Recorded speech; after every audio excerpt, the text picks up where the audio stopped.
what are you seeing defensively through 3 games, and where do you think you guys are maybe, your weaknesses right now defensively? Well, the other night the game didn't connect, and we had all those turnovers, and our transition was bad. We had a lot of stays where we didn't crash and we didn't sprint back. So transition defense has not been good.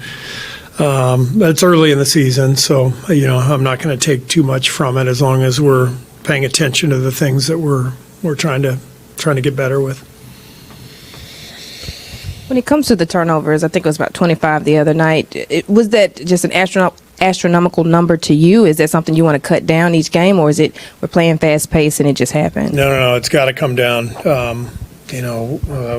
Every game is different. Obviously, the personnel that we face is different. So we're obviously going to turn the ball over more against Portland than we are against Denver, just the nature of the way the game is played. But we have to limit our turnovers because it'll dramatically help our defense, and so that's always going to be a focus. In terms of like baseline statistics, net rating, offensive rating, defensive rating, what to you is like a good sample size where to the point where you start to take it seriously? As far as like the team, probably 20 games, 15 to 20 games. Lineup combinations a lot longer than that because you're, each game you're only playing lineups for, 5 or 6 minutes together, maybe, 8 or 10 minutes. So it just depends on the lineup stuff. But yeah, for offensive and defensive ratings, 15 or 20 games. What do you sort of make of this Memphis team? A little different this year. No, they lost Desmond Bane, but they got guys like Jalen Wells and Cedric Howard playing really well right now. Yeah, I mean they're playing a similar style because Ja and JJ are the backbone of their team, and Toma came in last year. He was with them all season long, so it's not like their style changed dramatically. They want to push the ball, they want to race it up the floor, and they want to cause turnovers and get out in transition, shoot a lot of threes. So they're a tough team to play against, and I'm glad we're playing them right now coming off the Portland game. It's a similar style, and we need to show that we learned from that Portland game. Steve, how'd you feel about Moses' first game back and just how he's feeling healthy-wise after that first game? Just knocking rust off, So he wasn't at his best, but I didn't expect him to be at his best, and I'm looking forward to getting him consistent minutes so that he can get his legs underneath him, find his shooting rhythm, and all that. Coach, when it comes to you were just speaking of, lost my train of thought. Sorry, Coach. Oh, that's all right. You said, this is kind of a similar style to Portland. Are you talking maybe defensively, switching, just fast pace? Like, where do you want to see that you learn from that game?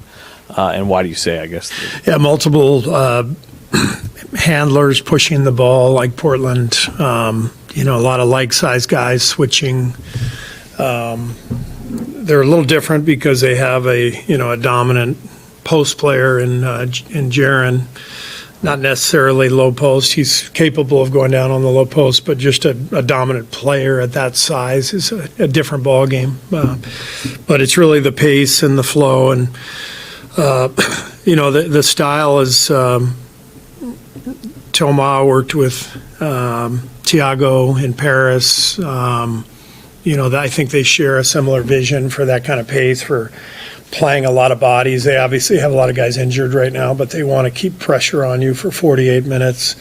When they're fully healthy, they're going to be able to really do that well.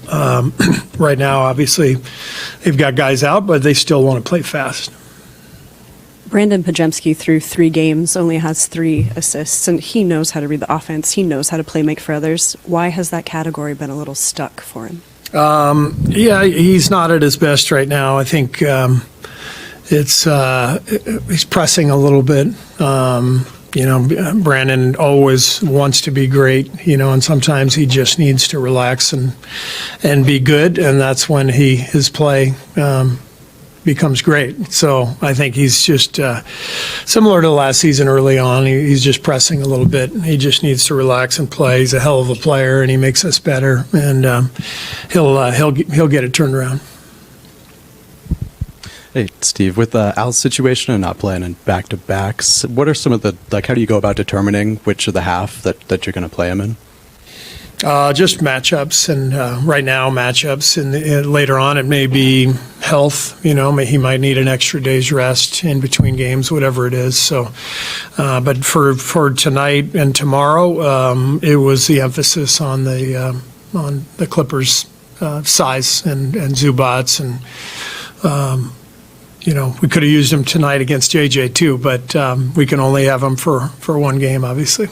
Are you mostly going week to week on that, or is that Am I what? just like week to week on that, or you kind of have it sketched out for? I mean, it's week to week, day to day, even based on things changing, injury wise. That it might have been different tonight if, say, Draymond had been injured. Maybe I would have played Al tonight, and so we just have to take everything into account each week when we make these decisions. Steven Jackson calls Warriors starting lineup the best in the league, backs Jonathan Kuminga in bold claim. The Golden State Warriors faced one of their toughest off seasons in recent memory, and somehow came out looking even stronger. One of last year's biggest setbacks for Golden State was Stephen Curry's untimely injury, which derailed the team's momentum. With limited depth behind him, the Warriors simply couldn't keep up with Minnesota while waiting for their superstar to recover. Depth may still be a concern heading into the postseason, but one thing's undeniable: when the Warriors starters are healthy, they can go toe-to-toe with anyone in the league. And former NBA player Steven Jackson is all in on that belief. In fact, he didn't mince words, calling Golden State's starting five the best lineup in the entire NBA. Jackson puts Kuminga in the starting five. Much of the Warriors' summer drama revolved around Jonathan Kuminga's contract situation, which thankfully ended with him staying in the Bay. It's worth remembering that Kuminga was barely part of the playoff rotation early on, a DNP until Curry went down. But this season, Jackson says, things will be very different. Speaking on All the Smoke, Jackson confidently stated, "Let me just say it, the Warriors can win the championship. This lineup, in my opinion, is the best in the league this year. Steph at the 1, Jimmy at the 2, Kuminga at the 3, Draymond at the 4, Horford at the 5. Those 5? I'd trust them over anyone heading into the fourth quarter of a playoff game." When pressed about his inclusion of Kuminga, Jackson didn't hesitate. "Yeah. Did you see him in preseason? He's been playing great. And you always play freer once you've got your contract. You can just go out there and hoop." A lineup that will keep evolving. Every NBA team tweaks its rotations throughout the grueling 82-game season, but few will need to be as flexible as the Warriors. With an aging core, head coach Steve Kerr will have to manage minutes carefully, especially for Al Horford, who's unlikely to play back-to-backs. Kerr is also a big believer in Brandon Podziemski, while Moses Moody continues to earn praise, even though he'll miss the opener due to injury. When fully healthy, this Warriors starting lineup looks formidable. But whether Kuminga locks down his spot in that Elite Five, that's the storyline to watch. Since Steven Jackson boldly declared that this lineup is the best in the league, the conversation around the Golden State Warriors has only intensified. His inclusion of Jonathan Kuminga in the starting five has sparked heated debates among fans, analysts, and even within the organization. A rebuilt roster and renewed ambition. Golden State made major off-season moves to bolster its depth and experience. The addition of veteran big man Al Horford provides leadership and defensive balance, something the Warriors sorely needed last season. These signings also signal a clear message: the Warriors are still chasing another title while they can. But that urgency comes with pressure. With aging stars like Stephen Curry, Jimmy Butler, and Draymond Green, the Warriors know their championship window won't stay open forever. The integration of younger talent such as Kuminga is not just a choice, it's a necessity. Kuminga steps into the spotlight. Jonathan Kuminga entered this season with expectations higher than ever. Once seen as a promising but inconsistent prospect, he's now being challenged to become a reliable two-way contributor, possibly even a full-time starter. He opened the season in the starting lineup, a move that shows head coach Steve Kerr's growing trust in him. But that decision also raised eyebrows. Some analysts question whether Kuminga has the consistency and defensive discipline to maintain that role over 82 games. Others argue that his athleticism and energy are exactly what Golden State needs to stay competitive in a stacked Western Conference. Jackson's faith in Kuminga adds fuel to that discussion. By publicly stating that Kuminga belongs among the Warriors' top 5 players, he's effectively putting the young forward under the brightest spotlight of his career. "He's been playing great," Jackson said recently. "You can see the confidence. Once you've got your deal and the trust of the team, you can just go out there and play your game." Reactions around the league.